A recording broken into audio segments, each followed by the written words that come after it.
So friends, आज के इस वीडियो लेक्चर में हम दो न्यूमेरिकल्स करने जा रहे हैं जो कि रोटेशन से रिलेटेड हैं। पहला है एक ऑब्जेक्ट को रोटेट करना है तो उसकी मैट्रिक्स निकालना, और दूसरा जो है वो उस पॉइंट के रोटेशन के बाद वाले पॉइंट्स निकाल के दिखाना।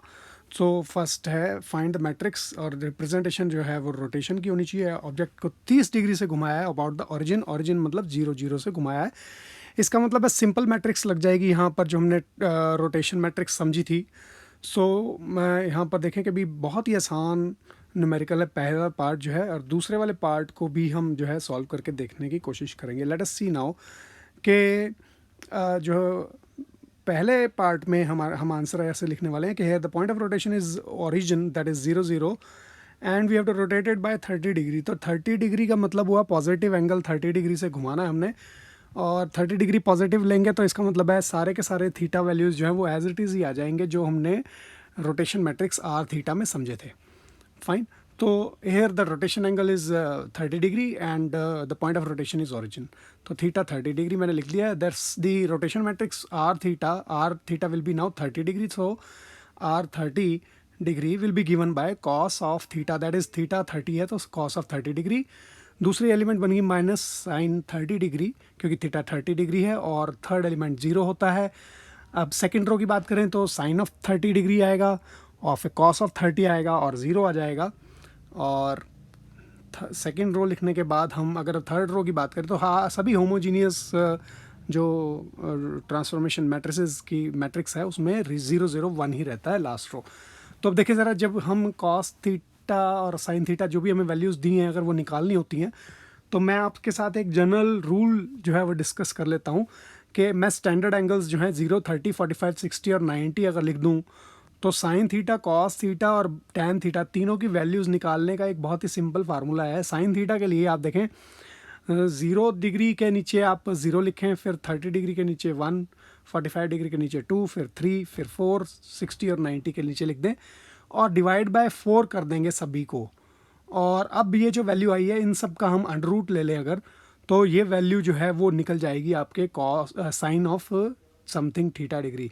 तो मैंने कहा इसी तरह कॉस थीटा की अगर वैल्यू स्टैंडर्ड एंगल्स पर निकालनी है तो हम न्यूमरेटर जो है वो लिख देंगे 43210, या जो रिवर्स ऑर्डर में है जो हमने साइन के लिए लिखा था। डिवाइड बाय 4 करना है सभी को, सारी वैल्यूज़ 4 से डिवाइड कर दी, and then we take the under root of all those values. तो इस तरीके से मैं अंडर रूट ले लूँगा तो ये सारी की सारी जो वैल्यूज़ आएंगी these will be the corresponding value of the corresponding cos theta. Similarly tan theta का अगर वैल्यू निकालना चाहते हैं तो आप न्यूमरेटर जो साइन में यूज़ किए थे वो लिख दें, और डिनोमिनेटर में इस बार 4 ना होकर के डिनोमिनेटर में वो न्यूमरेटर लिखेंगे जो कॉस में यूज़ किया था।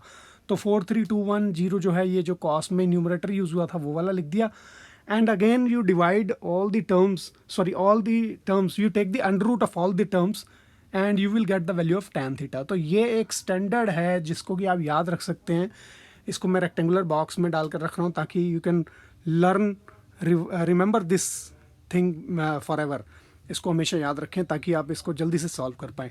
तो देखिए ज़रा, इसको थोड़ा सा सिंप्लीफाई करेंगे तो 4 का रूट जो है वो नीचे 2 आ जाया करेगा। अगर 2/4 है तो वैल्यू जो है उस हिसाब से निकाल लेंगे। अब देखें कॉस ऑफ 30 डिग्री क्या आएगा। कॉस ऑफ 30 डिग्री वाले कॉलम में और कॉस की रो में अगर देखें तो रूट 3/4 है, और साइन ऑफ 30 डिग्री में 1/4 का रूट है। तो अगर मैं इनको सिंप्लीफाई करूँगा तो अंडर रूट 3/2 आ जाता है कॉस 30 डिग्री वैल्यू, और साइन 30 डिग्री वैल्यू 1/2 आ जाती है।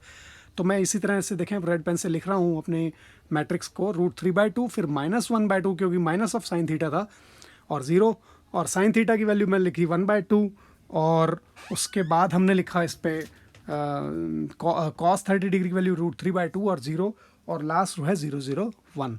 तो इस तरीके से आपको वो जो मैट्रिक्स निकालने के लिए कहा गया था कि R30 की वैल्यू निकाल के दिखाएं, you have done this thing for the part A. Now you solve the part B of the question. Part B is कि अब आपको रोटेट जो करना है वो पॉइंट ऑफ रोटेशन जो है वो 2, -4 दिया हुआ है, और उसी पॉइंट के कोऑर्डिनेट्स आप चाह रहे हो कि भी हाँ ठीक है, what are the new coordinates of the point 2, 4 after the rotation.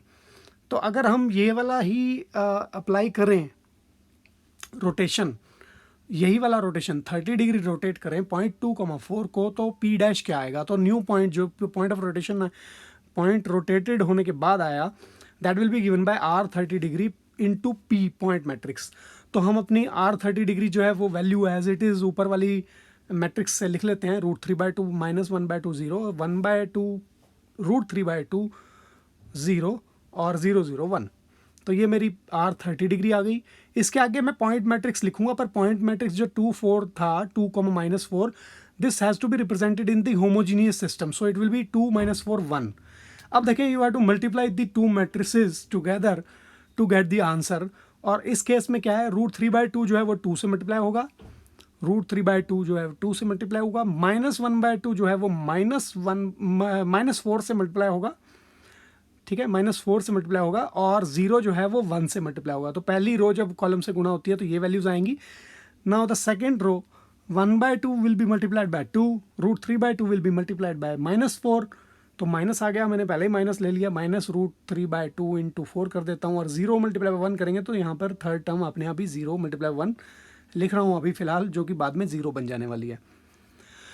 आखिरी रो जो है वो है 0 0 1, और 0 मल्टीप्लाई बाय 2 करेंगे, प्लस फिर 0 मल्टीप्लाई बाय -4 करेंगे, और फिर 1 मल्टीप्लाई बाय 1 करेंगे, तो ऑटोमेटिकली थर्ड वैल्यू 1 आनी ही चाहिए। अगर आपके कोऑर्डिनेट्स जो हैं वो होमोजीनियस कोऑर्डिनेट हैं तो लास्ट एलिमेंट जो है वो 1 आएगा। अगर हमने गलती नहीं की है तो वो आंसर 1 आना चाहिए वहाँ पे, थर्ड वैल्यू। तो देखें, अब जरा यहाँ सिंप्लीफाई कर लेते हैं।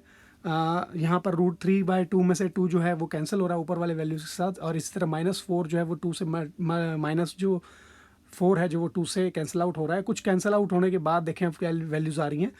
तो पहले टर्म में से आया √3, और दूसरे टर्म में से आया -+2, और थर्ड टर्म तो 0 ही था। तो इसी तरह से 1 - 2√3 आया, और फिर नीचे लास्ट में जो है वो 1 आ गया। इसको देखें सिंप्लीफाई होने के बाद ये हमारा आंसर आ रहा है। तो we'll write down in the solution that thus the point after the rotation of an angle of 30 degree will be given by p dash, और p dash की xy values क्या होंगी, will become p dash whose coordinates will be √3+2, 1 - 2√3। तो यहाँ पर x value जो है वो √3+2 बना, और y वैल्यू जो है वो 1 - 2√3 बन गया है। आशा करता हूँ आपको प्रोग्राम समझ में आ गया होगा। धन्यवाद।